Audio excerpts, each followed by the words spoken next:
आज हम करेंगे अभी प्रॉफिट एंड लॉस अकाउंट कि कैसे प्रॉफिट एंड लॉस अकाउंट बनाया जाता है। एज ऑन लास्ट की डेट होती है। इसको चाहे तो ट्रेडिंग के साथ ही नीचे बना सकते हैं, कंटिन्यू कर सकते हैं, अदरवाइज आप इसको अलग से भी बना सकते हो। परफॉर्मा इसका सेम रहेगा, पर्टिकुलर अमाउंट, ठीक है। पर्टिकुलर अमाउंट, अन्नी बैठ के पढ़ लो। मुझे नहीं पढ़ना, मैं छोटी हूँ। आप छोटे को फिर स्कूल तो जाते हो ना, नहीं। तो अभी से पढ़ना शुरू कर दो। अभी से पढ़ोगे तभी तो बड़े जाके फिर आराम हो जाएगा ना, आपको फिर नहीं पढ़ना पड़ेगा। अभी से ही सीख जाओगे चीजें, है ना? नहीं सीखूंगी। हैं? नहीं सीखना है? क्यों? मैं बैठूंगी खाली। तो यहाँ बैठ जाओ। तो फिर दरवाजा थोड़ा बंद कर दो, है ना? फिर उधर से आवाज आएगी अंकल की, इसलिए थोड़ा सा बंद कर देंगे, फिर थोड़ी देर बाद आप खोल के चले जाना है। चलो देखो, उसमें आपने क्या किया था, डायरेक्टली फैक्ट्री बेसिस पे। अभी ध्यान इधर दे दो, थोड़ी देर में बना लेना ट्रेडिंग वाला। अभी इधर ध्यान दे दो, वहां पे आपने सारा फैक्ट्री बेसिस का खर्चा लिखा था, यहाँ पे सारा इनडायरेक्ट एक्सपेंस आएगा। जो वो वाले खर्चे हैं उनके अलावा जितना भी एक्सपेंस होता है, जैसे कि इलेक्ट्रिसिटी बिल होगा, ऑफिस रेंट होगा, सैलरीज होंगी, टैक्स होगा, डेप्रिसिएशन होगा, एनी टाइप ऑफ लॉस होगा, वो सारा आप यहाँ लिखेंगे।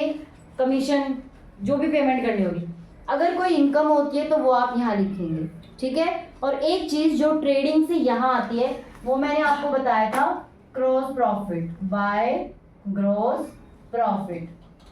अगर आपको ग्रॉस लॉस दे रखा होगा तो वो आप यहाँ पे लिखेंगे टू ग्रॉस लॉस, वो ट्रेडिंग से आएगा।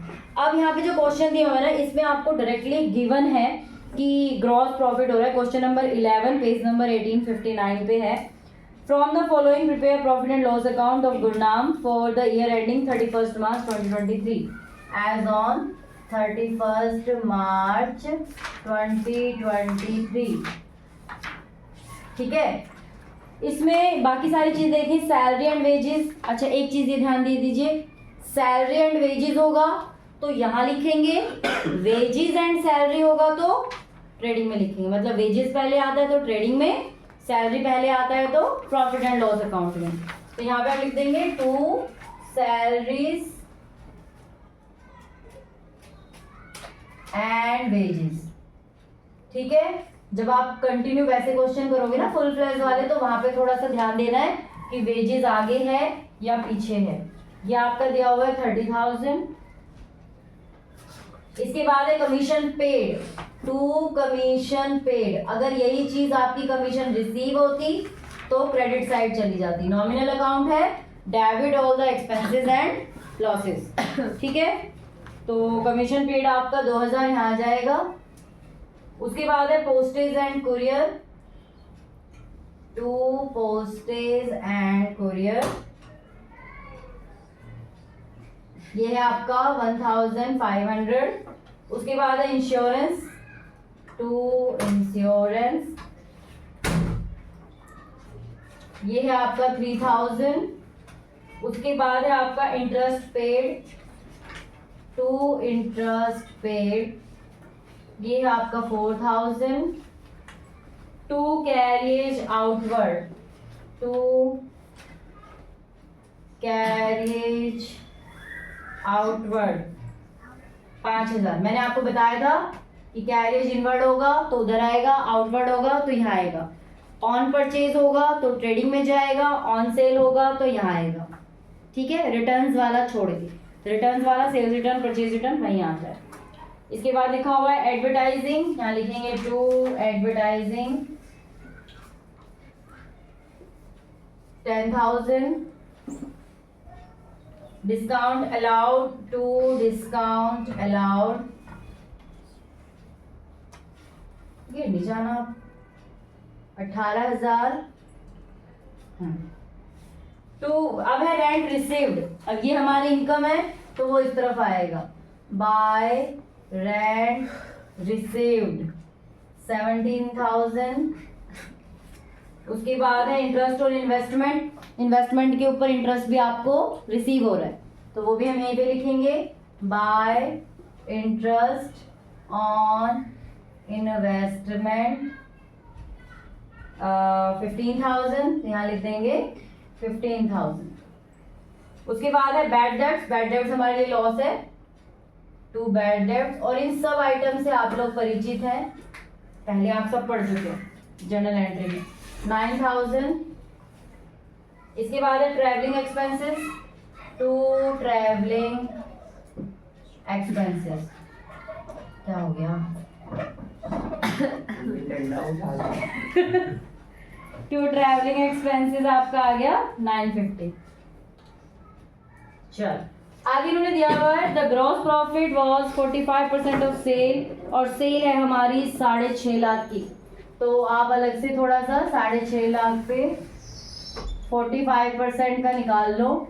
00 से 00 गई, 0 0 इंटू कर देते हैं इसको 45 से। 5 25 2 5 1 30 2 32 4 5 20 2 4 6 24 2 26 5 2 6 3 9। अभी देरी बेटा रुको। 292500, यहाँ लिख देंगे 292500, 2,92,500। क्या करा आपने?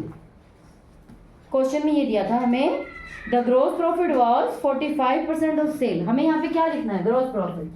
क्वेश्चन में बता रखा है ग्रॉस प्रॉफिट सेल का 45% है। तो हमें सेल दी हुई 6.5 लाख, 6.5 लाख का 45% निकाल दिया तो ये आ गया 2,92,500। बात समझ में आ गई? अब इनका टोटल करेंगे, इधर का टोटल कर लीजिए और इधर का भी टोटल करिए, और टोटल करके मुझे बताइए क्या करूं डंडे से? इनको मारो? कैमरा भी इधर घुमा दिया। पढ़ाई कर दो इन सबकी, पढ़ते नहीं है ना? कोई भी नहीं लिख रहा ना अभी से? लिखो चलो जल्दी, वरना पिटाई हो जाएगी। आंटी वो बाय ग्रॉस प्रॉफिट हर में लिखना पड़ेगा। देखिए ग्रॉस प्रॉफिट दिया है तो ग्रॉस प्रॉफिट, वैसे तो ट्रेडिंग हम बनाएंगे, ट्रेडिंग से हमारा आएगा, लेकिन यहाँ क्वेश्चन में ग्रॉस प्रॉफिट दिया हुआ है। किसी क्वेश्चन में लॉस दिया होगा तो इस तरफ लिखोगे 2 ग्रॉस लॉस। कुछ नहीं दिया था। ऐसा बना दिखाते थे ना फोन में। आंटी नहीं लिया तो सेम है, देखो बहुत सारे एक्सपेंसेस हैं, जितने मैं यहाँ लिख भी नहीं पाऊंगी उतने एक्सपेंसेस होंगे। बाकी परफॉर्मा एक छोटा सा दे रखा है इसमें आपका, any type of indirect expenses है वो आप सारे यहाँ लिखोगे। और इनकम हो रही है, जैसे रेंट है, रेंट रिसीव्ड हो रहा है तो इनकम हो रही है, लेकिन अगर हम रेंट पे कर रहे हैं तो डेबिट साइड आ जाएगा। आंटी और नॉर्मल लिखा हुआ है रेंट, इसका मतलब हम पे कर रहे हैं, हमें रिसीव नहीं हुआ। रिसीव के लिए पर्टिकुलरली आपको बताएंगे कि रेंट रिसीव, ठीक है? अब जल्दी फटाफट पहले इसका टोटल करो। करना इसको पॉज कर देते हैं। हाँ क्या और बता रहे हो? क्या टोटल हुआ? मुझे भी बता दो। अरे यार देखो ना, 500 500 2 7 2 9 5 14 1 1 और 1 2 और 1 3 9 3 12, ये आएगा 3,24,500, वही आया 3,24,000। और इसका टोटल कितना आया? कितना 83,450 नहीं 3,24,500 83। 81,950 आया 83,450 होगा आंटी आप अच्छा रुको 1 मिनट, जिसका आंसर सही है उसका सही है। 0 5 4 में 4 गए 0 4 में 3 गए 1 बार में। ये देखना आंसर क्या है, नेट प्रॉफिट 41050। ये सही है, उसका सही है, उसका सही है। यहाँ लिख देंगे 2 नेट प्रॉफिट। ओए हुआ क्या है? आंटी पता नहीं क्या रहे हो? 2,41,050 इसका है। टोटल क्या था वैसे? 3,24,500। किसका टोटल? इनका टोटल ये था 83,450। तो इस साइड में लिखना चाहिए हमें। बेटा बैलेंस निकालते हुए क्या करते हैं, हमने इसका टोटल किया ये ज्यादा आ रहा है, हाँ। इसका टोटल किया ये कम आ रहा है, तो इसको हमें बैलेंस करना है ना। अरे बैलेंस करने का मतलब होता है कि इन दोनों का टोटल हाँ। बराबर होना चाहिए। हाँ। तो ये साइड कम है, हमारे पास इनकम ज्यादा है, एक्सपेंस कम है, तो हमें नेट प्रॉफिट हो रहा है 2,41,050। तो लॉस होता लिख देते बाय नेट लॉस। अच्छा अब हाँ समझ गई? तो अभी आगे ऐसे ही क्वेश्चन करिए, जो समझ में नहीं आएगा वो मैं समझाऊंगी। चलो फिर, जयराम।